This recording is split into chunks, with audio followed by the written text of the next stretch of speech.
Namaste, I'm Ritvi Varya, an Indian student learning Masters in Facade Design in Germany. And since I'm already here, I thought that there is the need of making this video series called German Basics. Okay? So, who this video is for? I think that if you are a student or a professional planning to come to Germany, then this video is definitely for you. Or if you're a linguophile who loves to learn new languages and haven't started with German yet, then you should watch on. Or if you're already in Germany and realize that you need to start communicating in German better or have to learn in a more structured way, then I suggest that you follow through this series. Well, let's start already with class 1, alphabets. On the screen you can see that there would be English alphabet. Well, the number of alphabets in German language are same, but only the pronunciations are different, which are also written on the screen. So I would suggest that please pause along with me and start practicing speaking.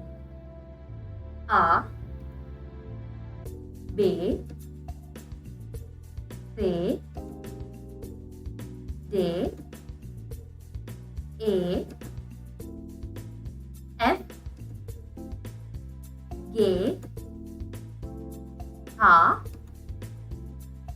E, J, K, L, M, N, O, P, Q,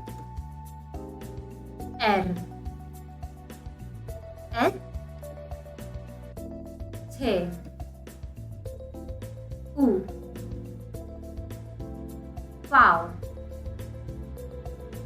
V, W, X,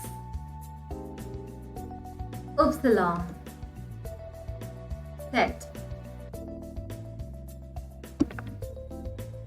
On the left you can see there is summary of all the pronunciations, which I think you should definitely do it once again on your own to see how much you've remembered. And on the right you can see that there are few basic speaking rules which you should learn before learning anything else in German. So, if any word is ending with these, how they are pronounced. If it is ending with IE, it is pronounced as E. Example, the, which means they. If the word is ending with EI, it is pronounced as I.